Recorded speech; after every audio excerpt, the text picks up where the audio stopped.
saya Alia Nur Hafizah. Dan saya Aulia Faiza. Kami dari kelas 12 KKBT 2 akan menjelaskan tentang autobiografi Bapak Yusuf Habibie. Siapa sih yang tidak mengenal Bapak Bakharuddin Yusuf Habibie? Bapak Habibie adalah anak keempat dari 8 bersaudara. Beliau menghabiskan masa kecilnya di Parepare. Ia dikenal sebagai anak yang tegas serta tangguh, berpegang pada prinsip. Kegemaran beliau di masa kecil adalah menunggangi kuda serta membaca buku.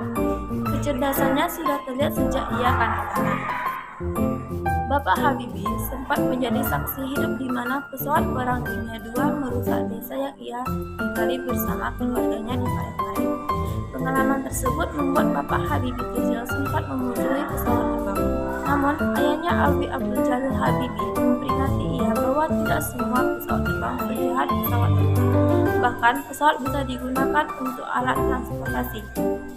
Habibie kecil mulai tertarik dengan pesawat dan bertekad untuk belajar akan pesawat. Ia berpikir pesawat bisa mengunjungi sanak keluarga yang hidup berjauhan. Bapak Habibie mewarisi darah Sulawesi Jawa, oleh sebab itu keluarganya hidup terpisah satu sama lain. Pendidikan BJ itu udah kan? Bagaimana pendidikan B.J. Habibie semasa kecil?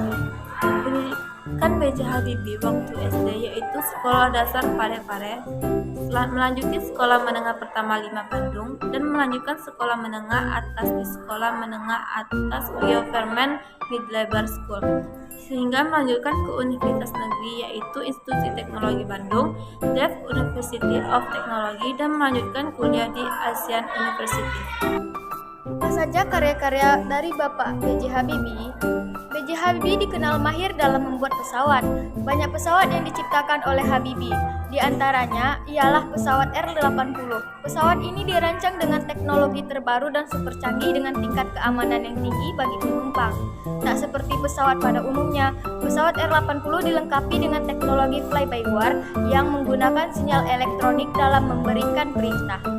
Fly-by-wire adalah sebuah sistem kendali yang menggunakan sinyal elektronik dalam memberikan perintah pesawat R-80.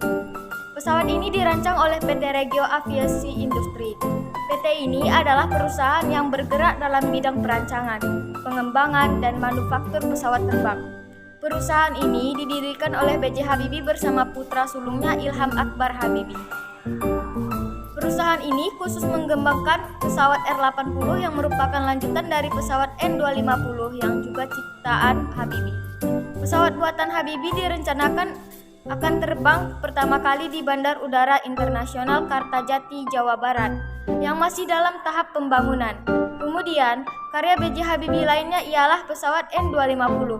Pesawat N-250 merupakan pesawat penumpang sipil Regional Komuter Turboprop rancangan asli IPTN, PT Dirgantara Indonesia. PT di Indonesia ini menggunakan kode N berarti Nusantara, menunjukkan bahwa desain, produksi, dan perhitungannya dikerjakan di Indonesia atau bahkan Nurtanio, yang merupakan pendiri dan perintis industri penerbangan di Indonesia. Pesawat ini adalah ide dari Habibie. Pertimbangan B.J. Habibie untuk memproduksi pesawat itu, sekalipun sekarang dia bukan direktur IPTN, adalah diantaranya karena salah satu pesawat saingannya Fokker F-50 sudah tidak diproduksi lagi sejak keluaran perdananya 1985. Karena perusahaan industrinya Fokker Aviation di Belanda dinyatakan gulung tikar pada tahun 1956. B.J. Habibie juga pernah ikut serta mendesain pesawat angkut militer Transal C-130. Pesawat tempur ini punya 4 turboprop sayap tinggi yang bertugas sebagai pesawat angkut militer untuk pasukan militer di banyak bagian dunia. Mampu mendarat dan lepas landas dari runway yang pendek. Awalnya pesawat ini adalah sebuah pengangkut tentara dan pesawat kargo yang sekarang ini juga digunakan untuk berbagai macam peran, termasuk infanteri airborne, pengabatan cuaca, pengisian bahan bakar di udara, pemadam kebakaran udara, dan undala ambulans. Sekarang ini adalah lebih dari 40 motor Hercules termasuk beberapa kapal senapan dan juga digunakan ini lebih dari 50 negara. Itulah salah satu karya B.J. Habibie. Peninggalan dari Bapak B.J. Habibie. Yang pertama adalah rumah mewah B.J. Habibie. Habibie tinggal di pusat Jakarta yakni Patra, Kuningan, Jakarta Selatan. Rumah ini kabarnya telah ditempati ketika Habibie sebagai dirut Pertamina tahun 1975. Di tempat tinggal tersebut terdapat lukisan Habibie dan Ainun yang sedang berboncengan di sepeda. Lukisan itu bertulisan cinta tanpa batas. Awalnya ini hanyalah tempat tinggal dinas, tetapi Habibie terlanjur menyayangi tempat tinggal ini dan mencicilnya. Yang kedua adalah koleksi mobil. Bapak Jusuf Habibie memiliki garasi khusus untuk hobinya, koleksi mobil klasik. Ada mobil klasik yang sangat langka di pasaran, yaitu Mercedes-Benz 300 SL Gullwing yang diproduksi sekitar tahun 1954 hingga 1957.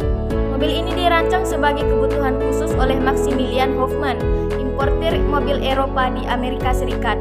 Selain itu, masih banyak mobil Mercy lainnya di Habibie, ada Tiger, S600 dan sebagainya.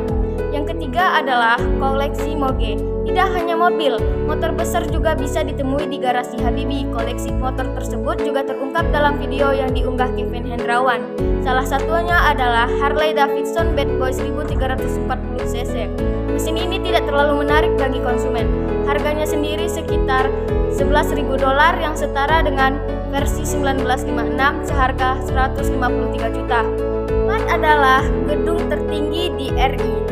Gedung ini dimiliki oleh Properti Indonesia. Properti Indonesia adalah mega proyek berbentuk gedung bernama Pollux Habibie International. Proyek ini telah dilaksanakan sejak tahun 2016. Bangunan itu dikatakan dimiliki oleh Paul dan keluarga Habibie. Keluarga Habibie memiliki 40% saham, sedangkan Paul memiliki 51% bangunan. Bukan mayoritas tapi cukup besar. Nilai investasi mega proyek ini disebut mencapai 14 triliun rupiah. Kesimpulan yang kita dapat dari Bapak B.J. Habibie yaitu beliau pantas diteladani karena beliau rela bersusah-susah untuk belajar ke luar negeri demi mendapatkan pengetahuan, dan beliau rela kembali ke Indonesia demi mengembangkan pendidikan teknologinya di negeri ini. Sekian yang dapat kami sampaikan, semoga mudah dipahami karena yang sulit itu Lupakan Rayhan, apalagi Rayhan baik. Jangan lupa komen, like, and subscribe ya. Terima kasih. See you next time.